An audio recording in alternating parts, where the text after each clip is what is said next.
Hai guys, kembali lagi sama aku Putri Yuliandini. Di video kali ini kita akan nge-review film sambil belajar psikologi. Kita akan mereview film Marlina si pembunuh 4 babak. Pada awal cerita, Marlina ini dikisahkan seorang janda yang tinggal berdua dengan ayahnya di sebuah pemukiman yang jauh dari perkampungan warga. Pada suatu hari, ia kedatangan tamu bernama Markus. Markus ini berkata kalau misalnya dia ingin memperkosa si Marlina. Dan si Markus ini juga mengajak teman-temannya. Sampai pada malam harinya, Marlina ini terlihat bingung dan cemas. Akhirnya ia menemukan satu cara, yaitu dengan meracuni anggota-anggota si Markus. Setelah anggota si Markus ini mati akibat racun ia kasih di makanannya tadi, dia akhirnya pergi ke kamar untuk memberikan makanan yang sudah dikasih racun kepada si Markus. Sesampainya di kamar, ia duduk di tepi ranjang. Si Markus langsung memperkosanya. Ia tidak bisa melawan karena percuma juga kalau misalnya dia teriak, nggak ada yang bakal nolong dia. Di tengah-tengah pemerkosaan, dia melihat sebuah parang. Dia mengambil parang itu lalu menebas kepalanya si Markus. Setelah menebas kepalanya si Markus, ia langsung pergi ke luar kamar untuk menelpon seseorang. Ia masih terlihat biasa-biasa saja, bahkan ia bisa tidur pada malam hari itu. Keesokan harinya, ia pergi membawa kepala si Markus ini ke kantor polisi.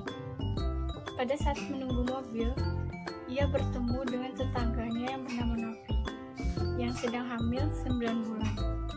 Ia ingin bertemu dengan suaminya. Awalnya sopir mobil menolak mengantar Marlina, tapi karena diancam dengan Marlina dengan parang, akhirnya dia nurut. Dan penumpang sebelumnya turun karena ketakutan melihat Marlina. Di pertengahan jalan, Marlina melihat anggota si Markus ini menuju ke rumahnya. Dan pada saat mobil itu berhenti karena Novi yang kebelet kencing dan si Marlina ini menemaninya. Pada saat ia menunggu Novi, ia melihat anggota Markus mendatangi mobilnya. Setelah selesai kencing, si Marlina ini menyuruh Novi untuk pergi ke mobilnya. Dia juga memohon kepada Novi untuk tidak memberitahu keberadaan dirinya. Setelah itu, anggota Markus menawan sopir mobil dan Novi. Setelah melihat anggota si Markus ini pergi, ia melihat sebuah kuda. Lalu ia melanjutkan perjalanannya dengan menaiki kuda. Di perjalanan, ia berhalusinasi melihat si Markus tanpa kepala mengikutinya. Setelah sampai di kantor polisi, ia langsung membuat laporan pemerkosaan. Sebelum itu, ia menaruh kepala Markus di sebuah kotak, lalu menitipkannya di warung dekat kantor polisi. Setelah membuat laporan dan mengambil kepala Markus yang dititip di warung tadi, ia mendapat telepon dari Novi agar menyuruhnya kembali pulang ke rumahnya. Setelah sampai di rumah, akhirnya si Marlina mengembalikan penggalan kepala si Markus. Pada malam harinya, saat si Marlina ingin diperkosa oleh anggotanya si Markus, si Novi mengambil parang lalu menebas kepalanya anggota si Markus. Endingnya, si Marlina menolong si Novi melahirkan, dan cerita pun selesai. Unsur psikologi di film ini, kalau di dalam teori Sigmund Freud, Marlina dan Novi mengalami dinamika kepribadian, di mana idenya lebih berperan penting dalam hal ini. Dan saat Marlina tahu dia ingin diperkosa oleh si Markus dan anggotanya, dia merasa cemas dan bimbang. Apakah dia harus pasrah atau melawan?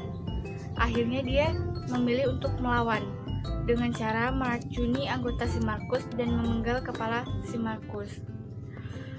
Pada saat dia memenggal kepala si Markus, dia seperti tanpa ekspresi. Itu karena ada tekanan psikologis yang mendorong dia untuk melakukan perilaku di luar akal sehat dia. Dan itu juga yang dirasakan oleh si Novi saat memenggal kepala anggota si Markus untuk meminta penggalan kepalanya. Kalau di dalam teori kebutuhan Maslow, Marlina tidak dapat rasa aman dan rasa kebutuhan harga diri sehingga ia kehilangan kendali atas perilakunya dan menyebabkan dia meracuni anggota Markus dan memenggal kepala Markus. Saya minta maaf jika ada penjelasan yang kurang dimengerti oleh teman-teman semua, dan saya mengucapkan terima kasih karena telah menonton video ini.